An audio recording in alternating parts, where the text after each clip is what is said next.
Hey guys, what's up? This is Blaze the Movie Fan and it's time for another commentary video. This time I will be doing a commentary on Sxephil. Yeah, I have done commentaries on many people that I don't like, that goes without saying. But I haven't done a commentary on Sxephil yet. And I was looking up commentaries on Sxephil, and apparently I'm the first one to make a commentary on Sxephil.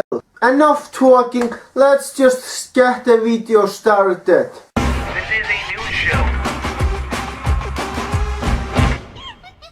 That intro is fucking awesome, I will say that right off the bat. But unfortunately, I think his intro is about the only good thing about his fucking videos. Sup, nation? Hope you're having an awesome Thursday. Yes, I am having a very awesome day, thank you very much. My name, of course, is Philip DeFranco, and let's jump into news, tap stuff, and things that matter to me today. I really don't care what matter to you. Also, nation, if you're wondering about the dress shirt and the tie, it's not that I'm taking myself crazy serious, it's that I'm being fit for my final suit for the RNC and the DNC today. Oh my god, I really don't care. That is, unless the tropical storm they say may hit Tampa does hit Tampa, in which case the RNC will likely be postponed, and if you have an invite that you'd like to pass along to a hurricane party, I would maybe accept one of those. Also, if you don't know what a hurricane party is, you've never lived in the Southeast. Just for the hell of it, I decided to Google hurricane party to check out what it is. And yeah, I don't really care about that stuff. But since I do have the time, I would like to open the first story of the day with an impression of a TV anchor. Welcome, it is Thursday, August 23rd. Naked photos of Prince Harry during a Vegas rager have shocked a nation. More on that and more things that did not matter at the top of the hour here on CNN. Oh please, you are nothing like CNN. It is the difference between you and CNN. CNN is an entertaining news source. You're not. CNN has news reporters that know how to tell the news and be entertaining at the same time. You don't.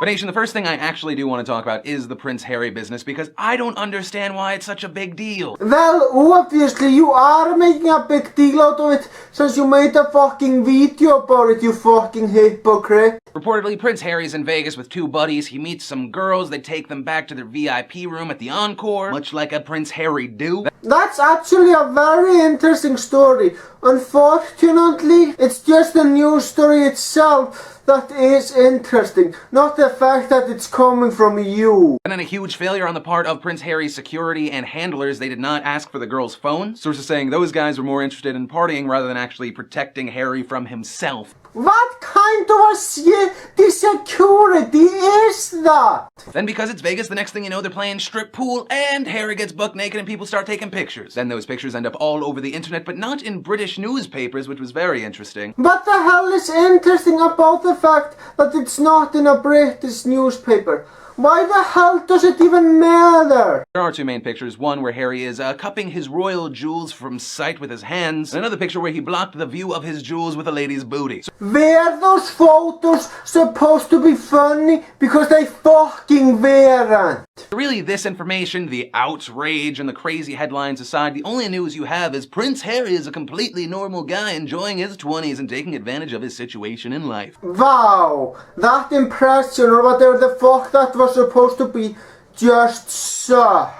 I mean, what did he bring shame upon or tarnish? It's not like he's running the country. He's a member of the British Army. He goes to a ton of ceremonies. He heads up charities, which, by the way, Prince Harry created and runs his own charity that helps orphans with AIDS. And boom, Prince Harry automatically wins. You can't bash a guy who runs a charity that helps out orphans with AIDS. Actually, you can. Honestly, that charity's genius. It's like, one, you're actually helping out people that really need help, and two, that's like an automatic panty dropper. So main point, leave little Harry alone. If this story does anything, it just makes me kind of want to party with him. Please do that, because that would be a much better use of your time than making a shitty news show. Nation, next up, something I have to share, because I know that you guys like my recommendations every now and then. Honestly, I don't care what you recommend. And you know, some of you said you started watching Breaking Bad. Trad, Doctor Who, you played Burrito Bison Revenge for a very long time, and today I need to share the Borderlands with you. And no, I don't mean Borderlands or Borderlands 2, I mean the Borderlands, which is a demake of Borderlands 2. It is a retro-styled browser game which is 100% free and awesome.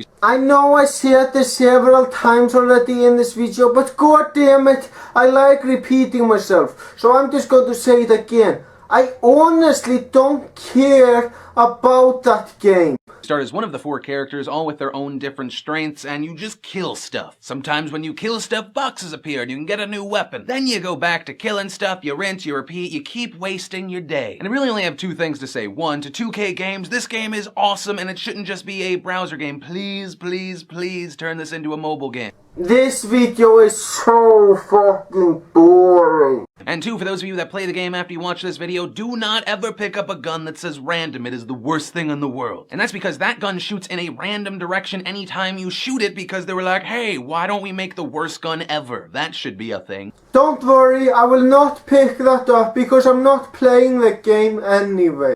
And Nation, I have to talk about the amazing science news. Researchers at Johns Hopkins have discovered an efficient and totally safe way to take adult blood cells and revert them back to the way they were before. Many are saying the discovery could be the thing that opens the door to curing what we think is the uncurable. I mean, we're talking about heart attacks, spinal cord injuries, cancer, and what some people are saying would be further out, eternal youth. But do you know, this is actually a very interesting discovery. Yeah, I like science as well, but I would much rather hear this from CNN than from you. Now, the reason why currently stem cell therapy is not something we can do on a large scale is you need actual human embryos. And you take a look back and you see that getting stem cells has been somewhat of a controversial issue. Alternatives have been, getting stem cells out of umbilical cords or taking viruses and reprogramming human cells. The problem with the latter of the two is mutations can occur, i.e. if you actually implement it, it can cause cancer. But with this new method from Johns Hopkins, you don't have to have a creepy grandpa holding onto your umbilical cord after your birth or,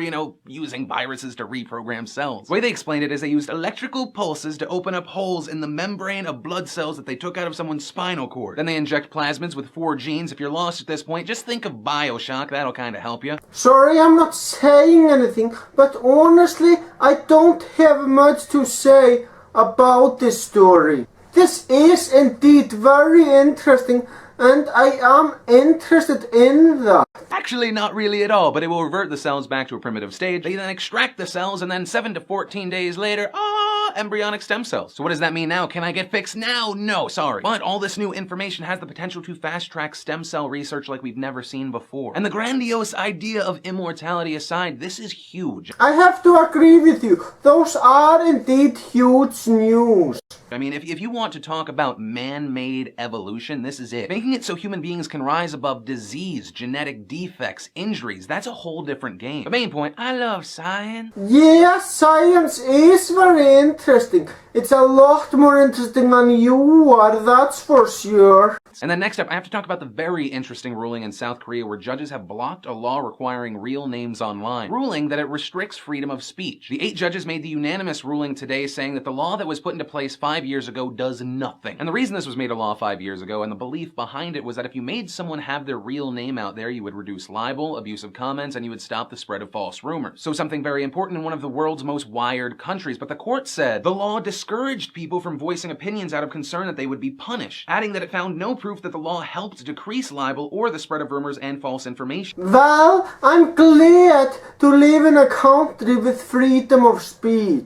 Critics to the law saying that after it was put into place that it contributed to identity theft like crazy. And the reason I mention this news, 1, it's freedom of speech news, and I get a freedom of speech boner every time I see one of these stories, and 2, a lot of people were talking about YouTube about a week or 2 ago, saying that if you wanted to continue using the site in the future, you might end up having to use your full real name. I don't think that's true. To be honest, I don't think that's true either. Why would YouTube require you to use your real full name online? Personally, I like the name Blaze the Movie a lot more than I like my real name, because my name Blaze the Movie sounds more awesome than my real name. I can't properly speak on their behalf, but I think YouTube would be very stupid to do that. Exactly. Now YouTube has done some stupid things like shitty layouts but I don't think they would do something like this. I think the furthest that conversation goes is if you have a YouTube account, you'll have a Google Plus account that might or might not have your real name. And then keep in mind, how could they actually verify that your name isn't Dick McSuckmaballs? And Nation, I'd love to have your opinion. Currently, I think that, if you want to use your real name or not, that should be up to you. I think having the ability to be anonymous online can be good and bad. I mean, granted, most of the time you are not held accountable for your terrible actions. But at the same time, you can have an opinion that is maybe unpopular, or in your country you could just get fucked up for having. But if you don't have your name out there, you might not be considered a credible source. So, I mean, I think it goes both ways. Yeah, be anonymous on the internet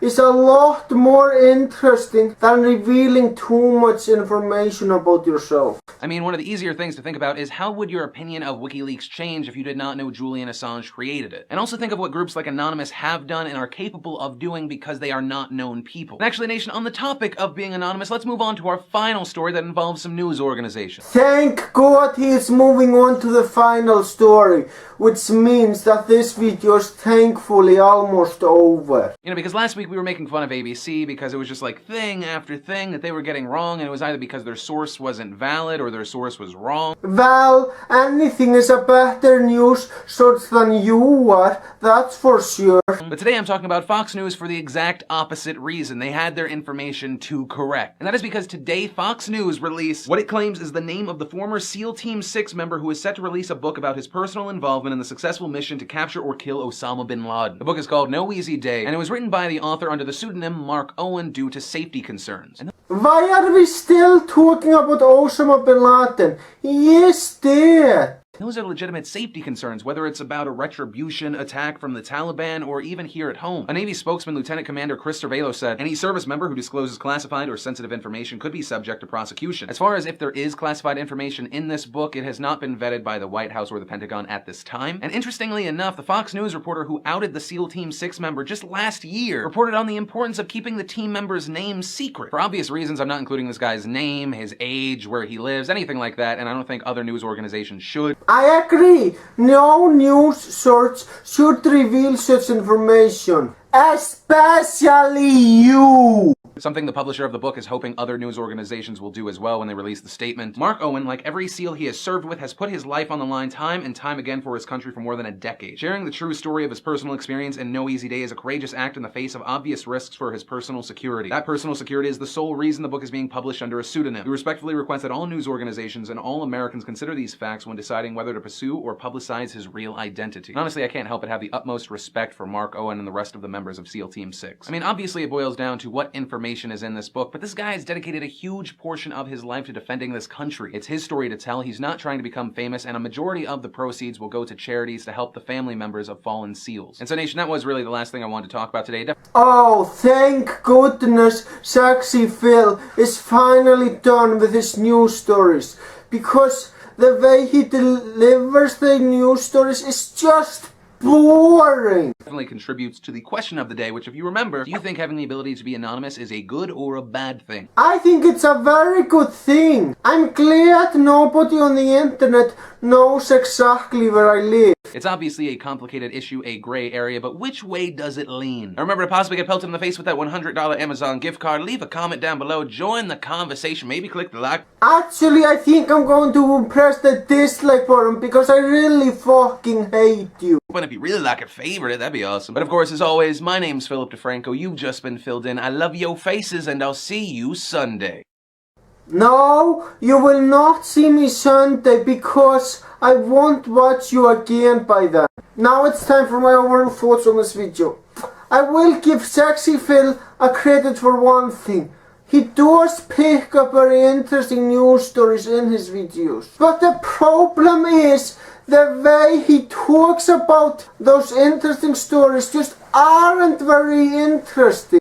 Yeah, I think he delivers the news in a very boring way. If I wanted to hear about the news, I'd watch fucking CNN. At least the news reporters there know how to talk about the news in an entertaining way. That's all I gotta say, people. Thank you for watching and have a great